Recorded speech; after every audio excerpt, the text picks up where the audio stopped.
bem-vindos ao podcast do Instituto Ludwig Fomes Brasil. Meu nome é Bruno Garchagen.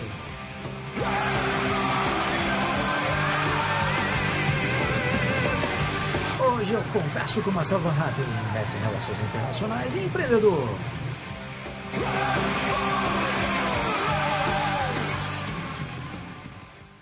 Seja muito bem-vindo, Marcel. Muito obrigado, Bruno. É um prazer falar com você. Marcel, você tem experiência acadêmica e profissional na Holanda, onde fez mestrado e abriu uma empresa de consultoria. Começando pela atividade empreendedora, que a escola austríaca, inclusive, enfatiza e celebra, a Holanda aparece no 15º lugar no Índice de Liberdade Econômica deste ano, recentemente publicado aí pela Heritage Foundation. E por conta desse 15º lugar, a Holanda é considerado pelo índice como um país majoritariamente livre, né? E nesse mesmo índice desse ano, o Brasil ocupa aí a 114ª posição e por isso figura no rol de países considerados majoritariamente não livres. Então o que eu queria te perguntar, Marcel, baseado obviamente na sua experiência, quais são as diferenças mais marcantes que você verificou entre Brasil e Holanda no que se refere à ação empreendedora e à intervenção estatal na economia? De fato, a Holanda tem um ambiente empresarial muito mais livre do que o ambiente brasileiro. Basta começar vendo pela facilidade para se abrir uma empresa. Eu tenho empresa no Brasil e tenho empresa na Holanda. Como lido com relações internacionais, mais especificamente entre empresas e governos holandeses, empresas e governos brasileiros, eu preferi por essa solução, né, de ter uma empresa aberta em cada país. A dificuldade em se abrir uma empresa no Brasil versus a facilidade em fazer o mesmo na Holanda é monstruosa. No Brasil foram meses, dezenas de assinaturas autenticadas, custos altíssimos, idas a diversas instâncias públicas até finalmente conseguir fazer com que a empresa começasse a andar. Na Holanda, em contrapartida, precisei de uma única visita ao Kamer van Koophandel, que é a Câmara de Comércio, digamos assim, holandesa, que centraliza todas as aberturas de empresas no país, para que eu abrisse a minha empresa. Foi necessário apenas meia hora de espera, digamos, para ser atendido, e outra meia hora para que a minha empresa fosse efetivamente aberta, com um único documento. Só a minha identidade foi necessária para abrir a empresa. 5 dias depois recebi em casa papelado, mas antes disso eu já tinha o meu CNPJ de lá, que se chama o KVK, para ir até o banco, abrir a minha conta bancária em nome da empresa, se eu assim quisesse, até porque a conta pessoal também poderia ser utilizada, segundo me informou a funcionária da Câmara de Comércio, e precisei pagar uma taxa de 23 euros. O detalhe, inclusive, é que nesse ano agora, no ano passado, de 2013, em virtude da crise na Europa, as aberturas de empresas individuais não necessitam mais nem de pagamento de taxa para que seja feito. Então é uma facilidade muito grande que deixa o Brasil a anos-luz da Holanda na facilidade de empreender. Presumo que lá também você não precisou pagar tributos antes de iniciar a sua atividade, ao contrário do Brasil, né? Não, de forma nenhuma. De forma nenhuma. Os tributos são pagos apenas... nesse caso é uma empresa individual que eu abri, né? E você paga tributos somente quando emitir nota fiscal, um tributo só de 21%, era 19%, mas subiu para 21%, também em virtude da crise, e depois, claro, quando eu faço a declaração do imposto de renda. Mas aí também há uma série de facilidades, os empreendedores que iniciam as atividades empresariais, os primeiros 5 anos têm uma série de isenções, inclusive o imposto sobre, digamos, o imposto de serviço, né, uma espécie do ICMS brasileiro, que nós temos, que são cobrados nos estados, lá é o BTW, né? Se você tem um determinado faturamento anual no início das suas atividades e não chegou a atingir o limite mínimo no recolhimento dos impostos, você pode, inclusive, embolsar o valor. Você fica com o valor dos impostos que você recolheu dos seus clientes. Além disso, cada serviço que eu contratar de terceiros, e sobre os quais, claro, eu terei de pagar imposto, esse mesmo imposto depois me é ressarcido de volta na hora que eu fizer a minha declaração. Então é uma facilidade muito grande, não se paga imposto duas vezes, você paga imposto uma vez só, é muito, muito tranquilo, e não é esse emaranhado tributário que nós vemos no Brasil, em que em uma empresa simples você começa pagando 4, 5, 6 impostos para emitir uma única nota fiscal, né? Agora, quais são as principais esferas de atuação do empreendedor na Holanda, Marcel, que não dependem diretamente do governo ou que dependem menos aí na comparação com o Brasil? Você citou agora a questão da burocracia para você abrir uma empresa, né? Você saberia dar outros exemplos daquilo que faz parte da atividade empreendedora e que não há essa dependência extrema que nós temos aqui no Brasil? Eu acho que, em geral, as empresas elas tendem a ter uma administração mais independente. Depois nós vemos que o Brasil tem um grande número de empresas muito grandes, ou melhor, um pequeno número de empresas muito grandes e um grande número de microempresas, né? Mas micro até pequenas empresas, mas nós não temos um grande número de empresas médias no Brasil, né? Mesma coisa em relação à nossa famosa classe média também. O Brasil é um país de extremos. Nós temos grandes empresas que, para serem grandes, na maioria das vezes precisam se associar ao governo, e nós temos muitas microempresas, pequenas empresas, que vivem matando um leão a cada dia para poder sobreviver. Isso para não falar na nossa enorme informalidade. Na Holanda a gente vê um ambiente empreendedor muito mais sadio, em que há um grande número de médias empresas, né? E isso sim faz com que a economia seja mais saudável. São empresas que não dependem realmente da atividade ou do Estado para existir, não precisam se associar ao Estado para se tornarem grandes. Elas atuam dentro do mercado de forma praticamente livre. Enquanto a gente vê aqui no Brasil, no momento que uma empresa atinge o status de média empresa e quer passar a ser grande empresa, dificilmente ela vai conseguir fazê-lo sem ter contratos com o governo, sem ter isenções tributárias pedidas através de seus representantes, por exemplo, no parlamento, ao governo, para que aí sim possa finalmente se tornar grande. Agora, você chegou a ler ou ouvir críticas dos empresários ou até mesmo de indivíduos, pessoa física, digamos assim, sobre a intervenção estatal na Holanda ou não? Isso não é uma conversa comum como é, por exemplo, no Brasil? Como é no Brasil, não. Mas, de forma geral, o ser humano não gosta de pagar imposto. Acho que o ser humano não gosta de fazer nada que seja forçado a fazer, não é? E o impostos é algo... só há duas coisas certas na vida, né? A morte e os impostos. Nenhuma das duas coisas são coisas que um indivíduo gosta de ter de encarar, né? Tanto a morte como o pagamento de impostos. E na Holanda é a mesma coisa. Claro que existem momentos em que a gente ouve empresários reclamando. Nós pagamos muito imposto, inclusive agora com o aumento dos 19% para os 21% sobre as notas fiscais na Holanda. Foi uma grita no meio empresarial. Por outro lado, se percebe uma consciência muito maior do que é feito desse imposto, um debate muito maior também sobre as prioridades a serem adotadas pelo governo para a utilização desse dinheiro arrecadado em impostos. Eu acho que essa é uma grande diferença também em relação ao Brasil.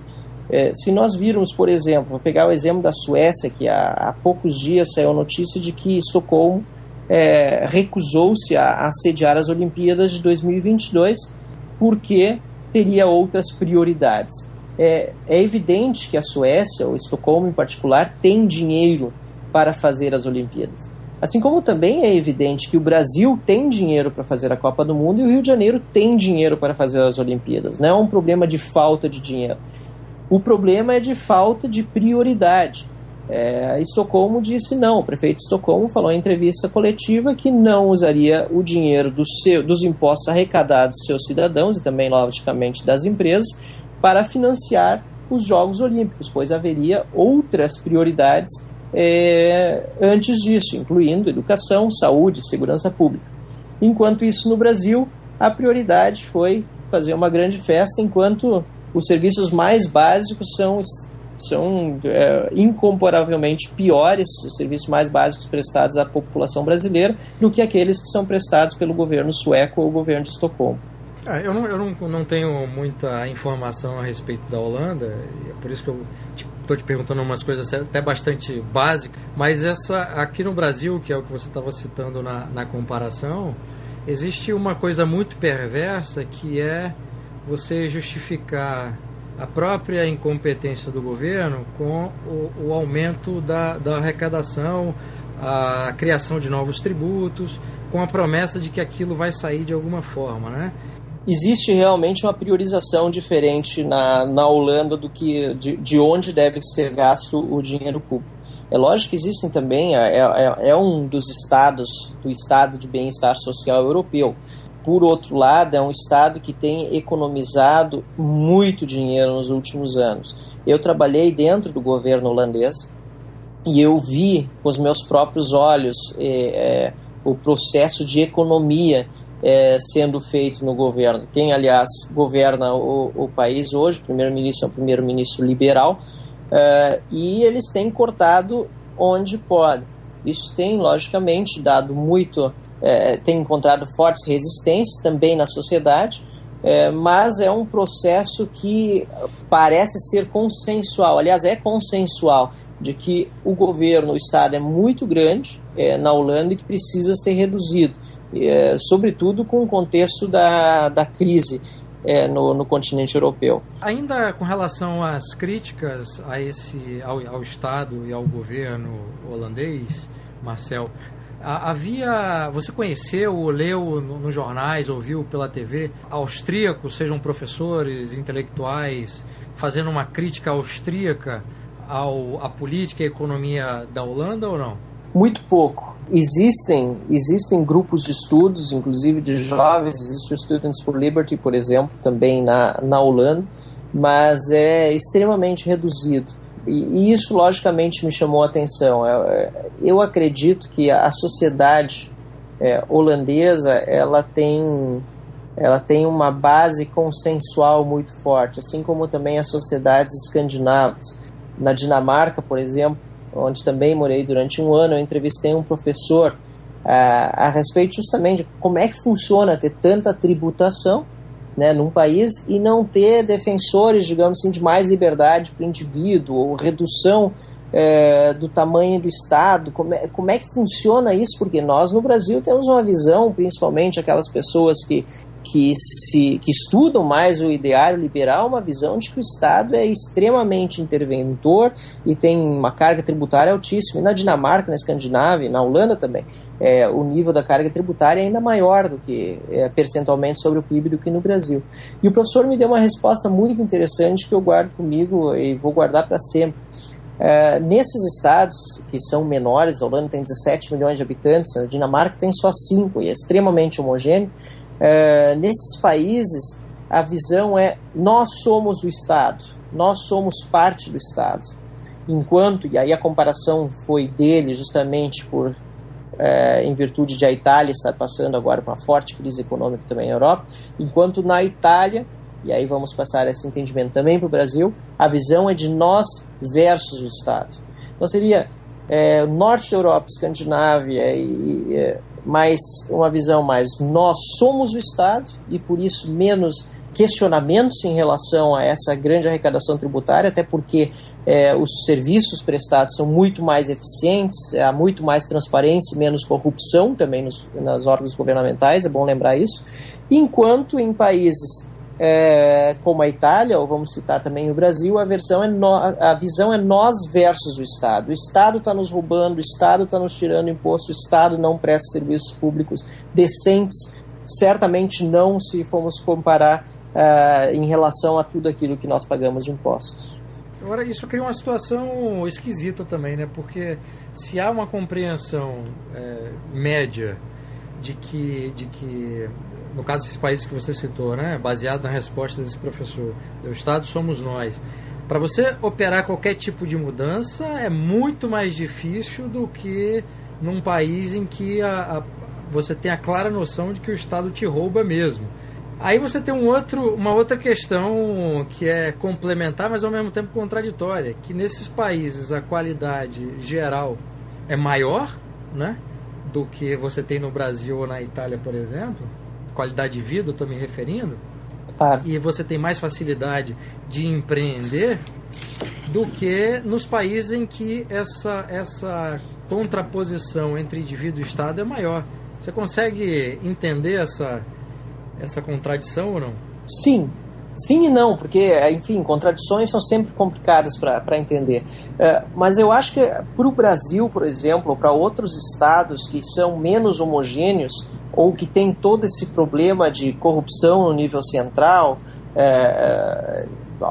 máquina pública enferrujada e pouco eficiente, a solução passa pela aplicação séria do princípio da subsidiariedade, né?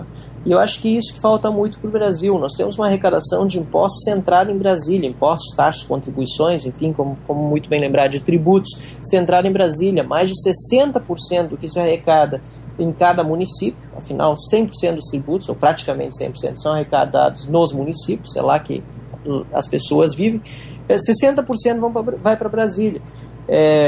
O correto seria que uma maior parte desses tributos permanecesse no nível local e no nível local as autoridades, os cidadãos mesmos pudessem decidir a melhor forma de aplicá-lo. Logicamente, no caso dinamarquês, no caso holandês, é uma solução mais fácil, porque os países são pequenos, as populações são menores e muito importante também, apesar de não serem federações, o princípio da subsidiariedade está presente na vida dos cidadãos. Os cidadãos decidem muitas coisas nos seus municípios que não precisam ser decididas pelo nível central, pelo governo nacional.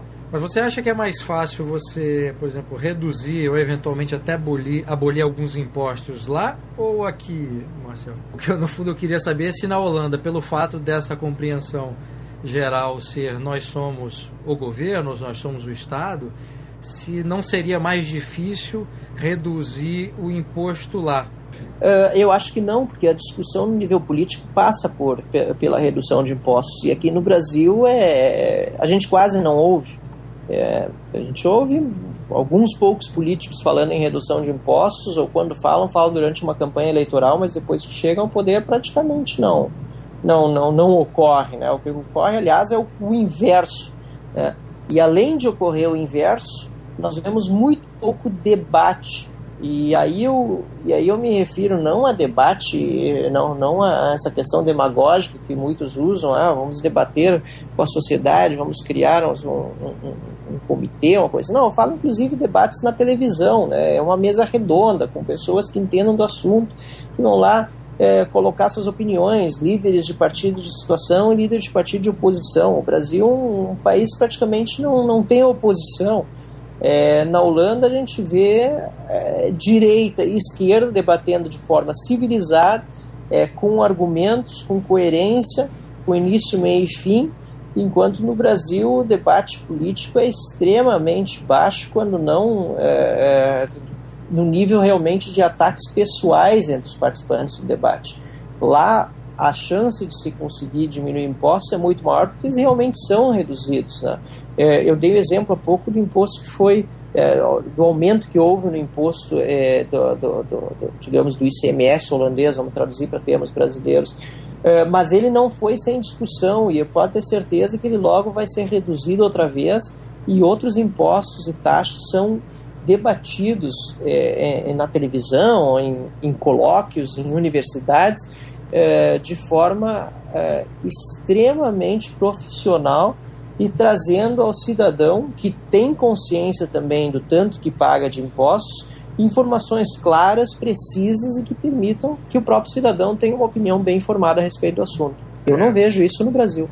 Porque 21% já é uma cacetada e 19% também já era muito alto, né? Mas como você mesmo falou, e nós já sabemos que naquela região o governo é bastante guloso, né?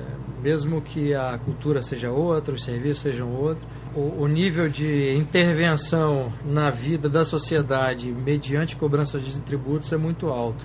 Ainda sobre a questão empresarial, qual a maior diferença, se é que ela existe, que você notou entre o espírito empreendedor da sociedade holandesa e o da brasileira? Existe ou não existe?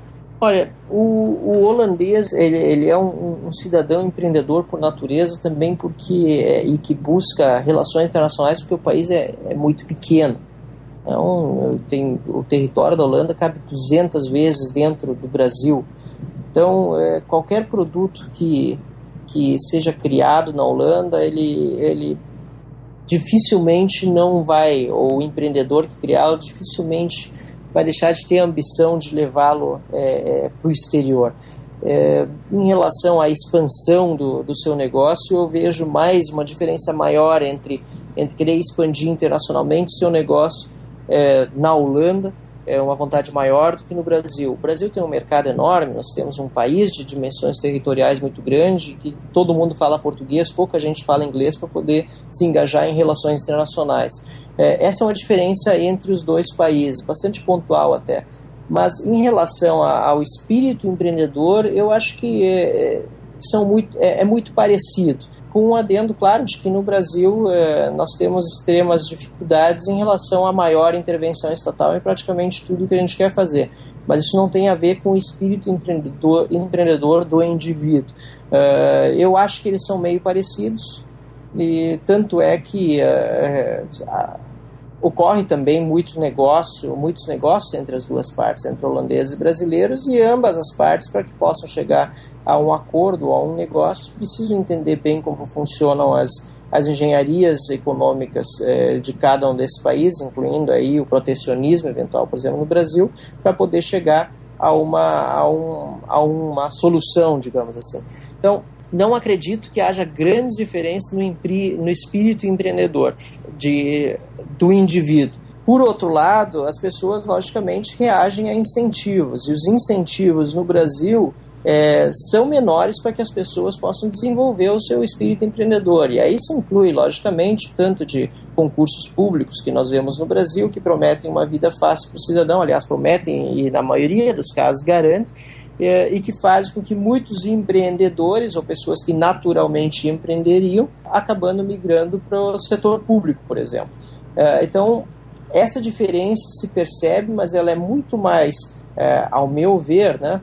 Aqui não falo baseado em pesquisa, mas ao meu ver é muito mais em decorrência do ambiente e dos incentivos que esse ambiente gera do que de fato no espírito empreendedor da própria pessoa. Deslocando o assunto agora para a sua experiência acadêmica, Marcel, quais são as principais diferenças que você pôde perceber considerando a sua experiência acadêmica aqui no Brasil, você é formado em Relações Internacionais, e o mestrado que você fez na Holanda?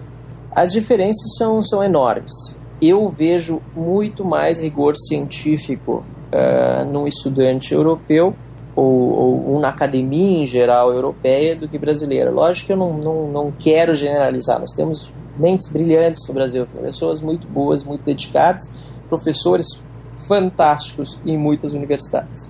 Mas o ambiente geral brasileiro é extremamente pernicioso, especialmente nas áreas sociais. Ainda esses dias eu ri de um comentário do Olavo de Carvalho na página dele no Facebook, em que ele dizia que não há nenhuma inteligência humana, por mais possante que um curso de ciências sociais não possa destruir em algumas semanas de aula. É uma frase muito boa. Mas aqui eu acredito que ele esteja muito mais se referindo ao ambiente brasileiro, afinal de contas é o objeto de estudo e dos comentários dele. No ambiente europeu a gente vê muito menos isso. O marxismo é tido praticamente, salvo por exceções menos dignas de nota, como uma teoria que não mereça, quase uma religião que não mereça grande consideração nos círculos acadêmicos, enquanto no Brasil é o que domina a academia, sobretudo, logicamente, nas áreas sociais. Agora há pouco mesmo, quando eu estava comentando sobre o espírito empreendedor, eu disse, olha, essa é uma opinião minha, não está baseada em fatos ou em pesquisas acadêmicas. E isso é algo que eu vejo recorrentemente na Europa. as pessoas, mesmo as que têm títulos de mestre, doutor, enfim, têm muito mais critério ao emitir opinião sobre algum assunto e muito cuidado em dizer quando é opinião de fato ou quando é baseado em algum estudo, em alguma análise.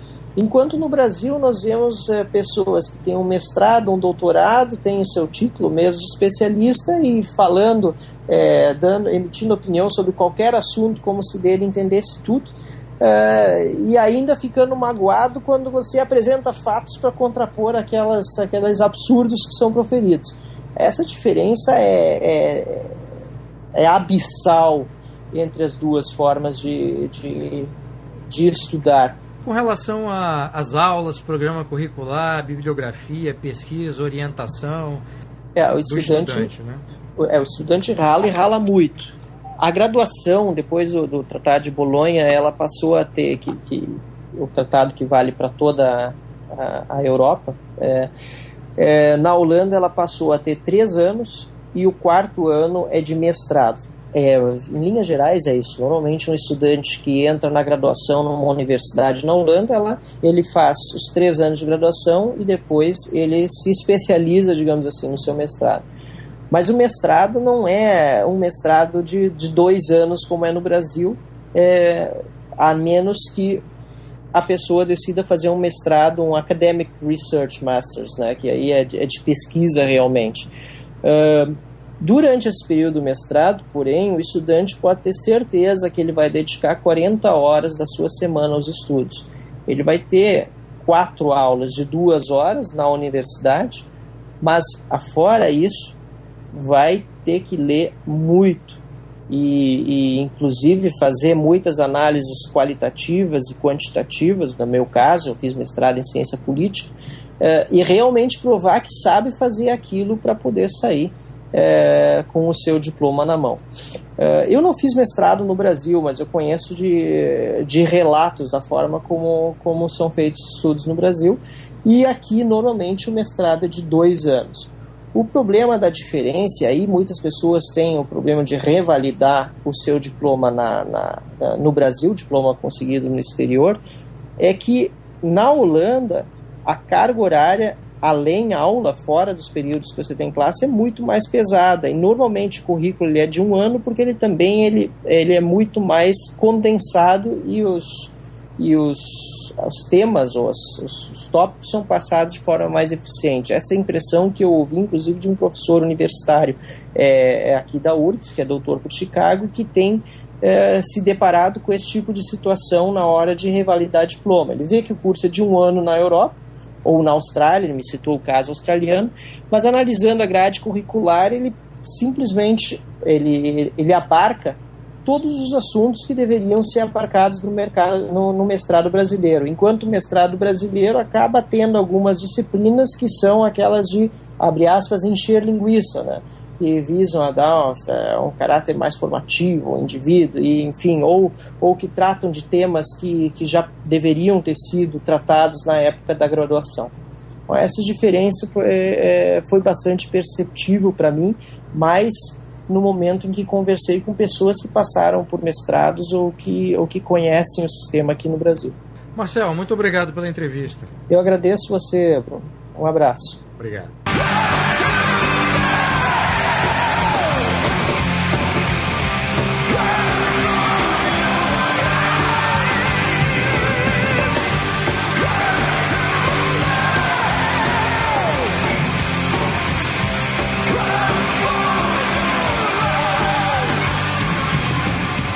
Este foi o podcast do Instituto Ludwig Fomes Brasil. Meu nome é Bruno Garchagen.